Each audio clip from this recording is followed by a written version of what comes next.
Good morning, and thanks for joining us at 7. I'm Tracey McCain. And I'm Caitlin Nuclo. You're watching Eyewitness News here on the Wax, and we're tracking all the headlines you need to know this morning, including some changes to the forecast. So let's get right over to meteorologist Jill Gilardi, timing it all out for us. Good morning, Jill. Good morning. Welcome back. Thank you so much. Yeah. It's been a little minute. Yeah, it's been, Yes. Flew by for me. I bet. And what we're going to be enjoying over the next couple days is some drier weather. And first alerting you before we get to that first alert weather day on Thursday to knock out any yard work. You got today, you have early tomorrow before we start to see the rain building in. But the moderate to heavy rain and a strong gusty wind is all moving in for Thursday. A nor'easter is going to be building in, and so certainly going to impact anything you want to do outside, travel, could even be some poor drainage flooding. What we're tracking right now, though, just a couple of clouds, especially down to the southeast. Otherwise, we're starting off with that sunshine. 47 degrees, cooler than normal out there. Definitely we can call it refreshing, but money-saving temperatures as we're going to be seeing those readings today falling well short of normal in the 60s. So kind of going backwards, but nonetheless, we have dry weather for today. We'll be talking about that storm system, timing it out for you coming up in about 10 minutes from now. But let's get an update on traffic with Caitlin. Good morning to you, too. All right, good morning to you, Jill. Good morning, everyone. 7:02 here. Heading out the door, majority of the state not looking bad. However, we are seeing some pretty typical delays down through Fairfield County, also in part because of this incident that just popped up here in Norwalk. So heads up as you're heading out the door, 95 southbound between exits 16 and 15. Left lane there is blocked off. DOT reporting a couple vehicles involved there.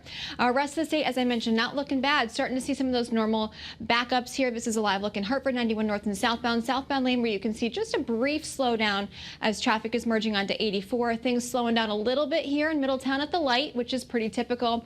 In and out of the Mixmaster, still moving. 84 east and westbound in Waterbury. Bright sunshine across the state. Maybe a little bit of sun glare as well as we're taking a look at Meriden, 691 east and westbound. Your drive times, about a 40-minute ride from Waterbury to Hartford and just about a 2-hour ride now, 95 southbound again. Dealing with that crash in Norwalk. Let's quick check at your Connecticut Chevy First Alert traffic report driven by your Connecticut Chevy dealers.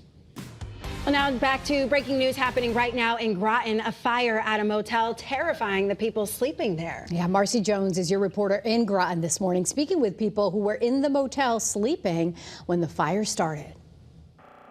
Good morning, Caitlin and Tracy. The cause of the fire still under investigation. I do want to turn your attention now, though, to all of that damage that we were just discussing left behind. We've got portions of the roof cut out, doors kicked in, windows broken. This, of course, is the aftermath of a 3-alarm fire. They upgraded it because of the flames. A portion of the Gold Star Highway was closed for a brief period of time earlier to give space to the fire crews and aid, but of course is now back open. Thankfully, nobody was hurt, but about 16 units were damaged and 20 guests were displaced. They are able, however, to stay in another portion of the motel that was untouched. Guests we spoke to earlier said it was a terrifying way to wake up. All the workers that work for the hotel were banging on the doors. They were screaming, "There's a fire, get out." At first I heard like a fire alarm, but I thought it was like a tow truck or something backing up. And then we run back in and then we run back out, and then you see the flames are literally like out through the roof, and in a matter of minutes, just the whole thing. Red Cross workers were out here minutes after this call came in. They were passing out protein bars, coffee, giving blankets to warm people up. So thankfully, a little bit of peace during a scary situation. Your reporter in Groton, Marcy Jones, Channel 3 Eyewitness News. Well, this morning, one person is recovering from a stabbing in Middletown. Police tell us it happened near Pearl and Liberty Streets last night, and the victim is expected to survive. We're working right now to learn if police have anyone in custody. Well, this morning, more reports of a TikTok trend putting students in our state in danger. A student at Lyman Hall High School is now facing criminal charges after police say he put a pencil inside his computer and it caused it to start smoking. No one was hurt, but police are asking parents to talk to their kids about this, and they're warning students there could be serious consequences. A wild scene on Connecticut roads, and it was all caught on camera. Take a look at your screen right now. The unbelievable Bristol police are asking for your help finding a driver driving in reverse on Route 6, which can be really busy at times. An eyewitness sent us this video, and the driver, you can see, goes through an intersection before eventually backing into a gas station.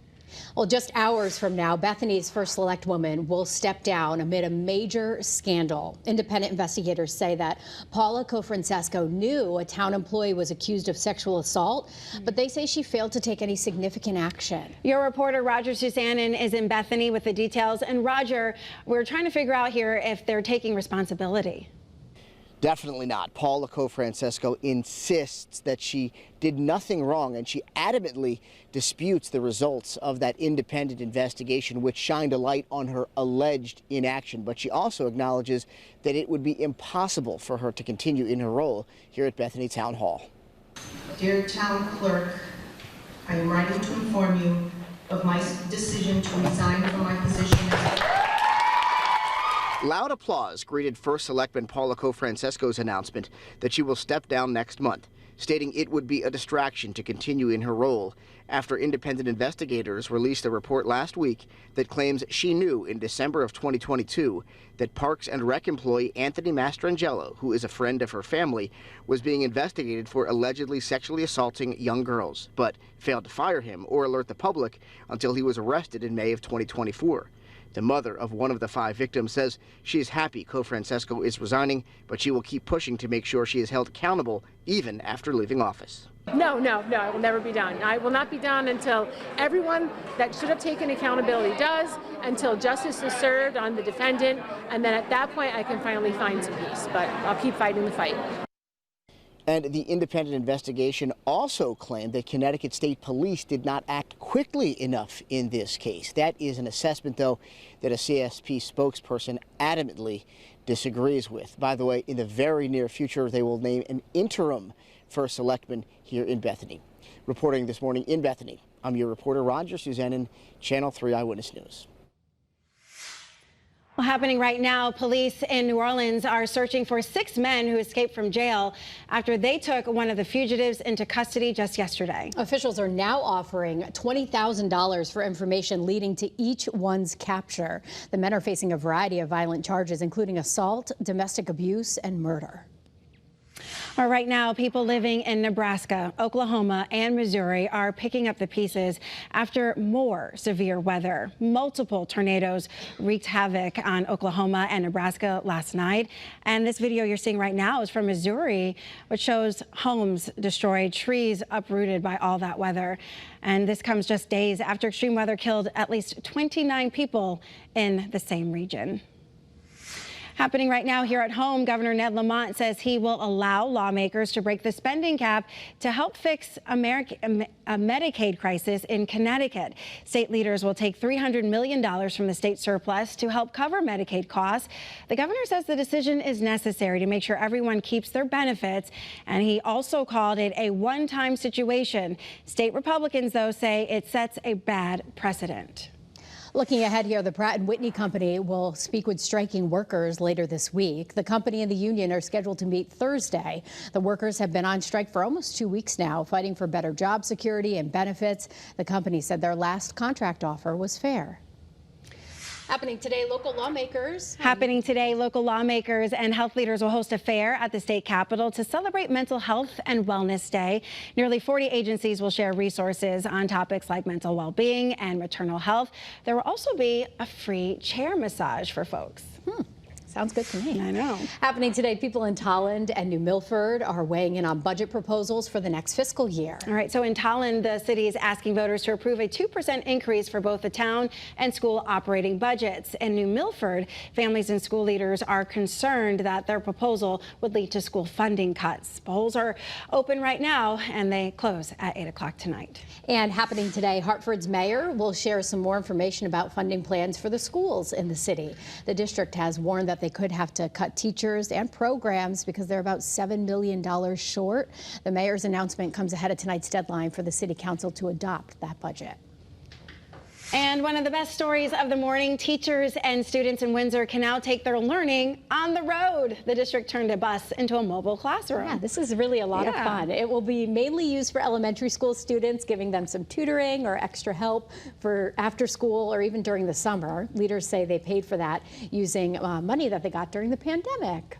Great way to use that money. Yeah, very cool. Sure it is. Speaking of cool, My goodness, I was just down in Alabama where it was like sweltering. And so I'm so glad to not be sweating in 2 seconds, saving some money. I don't know about you, but we're going to be trending even cooler, believe it or not, and also unsettled. The big weather story for us is especially on Thursday. We have a nor'easter that's going to bring wind and rain. It's a first alert weather day, then gradual improvement over Memorial Day weekend. So today, falling below average, but we're dry. So knock out that yard work. We're expecting those temperatures to climb into the 60s this afternoon. So refreshing weather, that's for sure. Notice the clouds will be thickening up. Timing out the rain, talking about amounts and how strong those winds could gust on Thursday's first alert weather day. That's about 5 minutes from now. Caitlin? All right, Jill, thanks.